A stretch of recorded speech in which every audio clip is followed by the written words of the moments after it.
Thank you for joining us today. It's Wednesday, May the 13th, and with me again is Johnny Byrd, and then we'll be joined here in just a few moments with another pastor. And so we'll just have three questions that we want to focus on today. Let me ask you, first of all, as we talk about reopening or relaunching, revisioning for the days ahead, what do you see and how do you see small groups and Sunday school being affected by this pandemic when we are able to return? Well, I actually feel like we might be being pushed back to what the early church had to do. Meeting in smaller groups in homes or outside somewhere. I've already started encouraging our small group leaders. You can meet, come to the church parking lot with your group or meet in somebody's yard. Mm-hmm. You can meet. So I'm encouraging that, and I think in the future, we might be looking at more of that. Especially as some of the classrooms at our church are really small. Yeah. So we may be looking at more of that as we move forward. And most of our classrooms through the years when our buildings were constructed weren't built for social distancing, were they? No, that's right. Children's ministry, how's that going to look different in the future? Well, that's one thing I know our children's team has met and has talked about that, and we're still trying to figure that out because obviously some parents are going to want some space with kids. So I'm thinking in our children's classrooms, there's probably going to have to be some space there between the children, probably fewer touching type activities. But that's definitely something we've looked at and are talking about. Have you given any thought to infant care?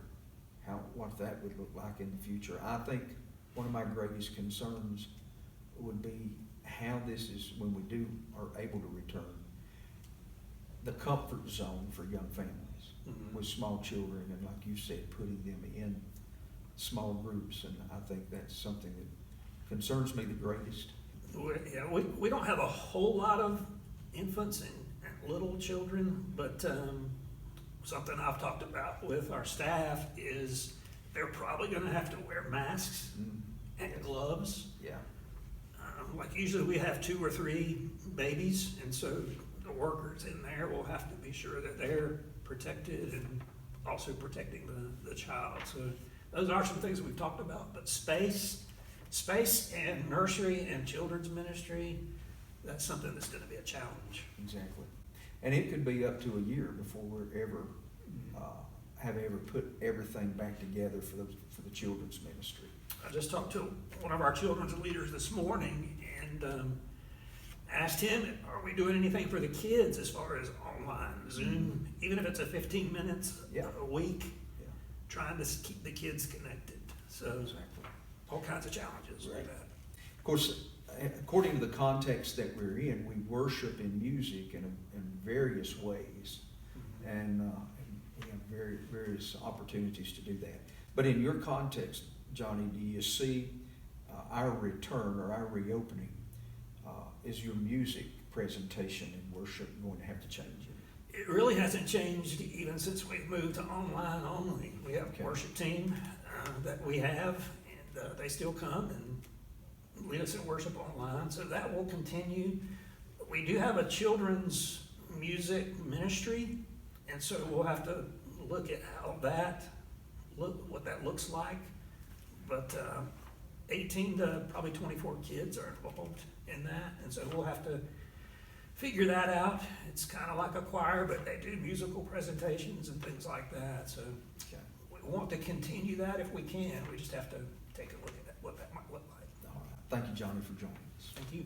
I'm joined again today by Bradley Johnson, the pastor of Newfound Baptist Church, and so we want to just touch base with 3 different questions. Bradley, first of all, at Newfound, I know Newfound has really enjoys their small group time, their Sunday school time. What do you perceive in discussion with your leadership the future of small groups whenever we're able to gather again? Well, I know there will be a future for small groups. I mean, that's a vital part of ministry at Newfound.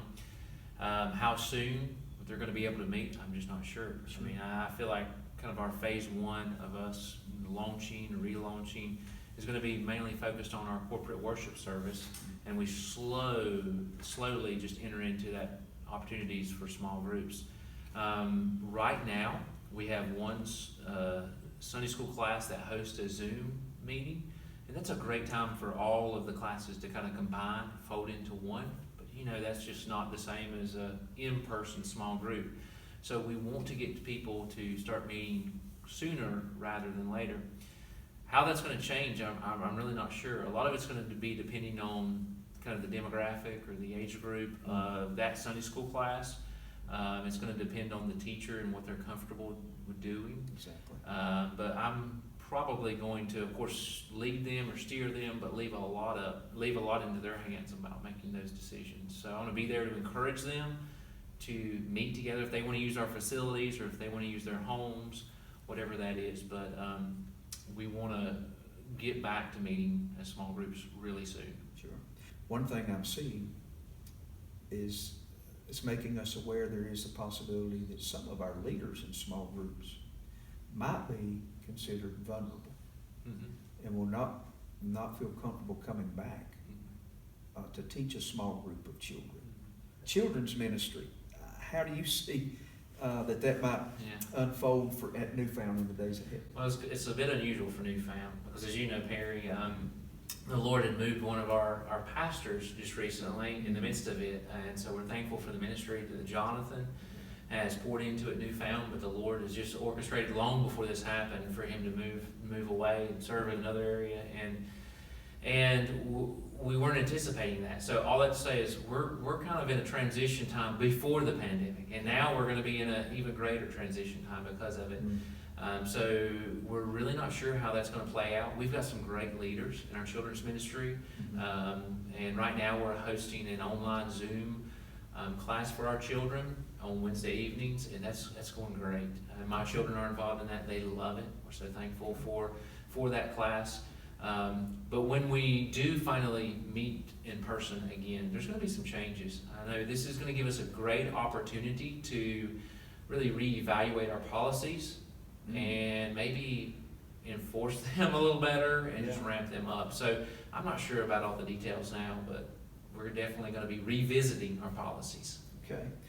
Music ministry. I know, in Buncombe County, many of our churches will have a choir. Some will have just a praise team. Some have a great combination of both. How do you perceive looking ahead as it relates to Newfound? Yeah, that's a great question because music's a vital part of not only our worship time, but just the ministry at Newfound. And we have a great choir that is superb. I mean, they've got all the positives of any choir, and they have a heart to really lead the congregation in congregational worship. So we don't want to stop our choir, but our choir's not been practicing. I mean, they've just almost been on pause. But when we're able to meet together again, we still want to use our choir to really promote congregational singing. I'm not sure how that's going to look with our music at the beginning.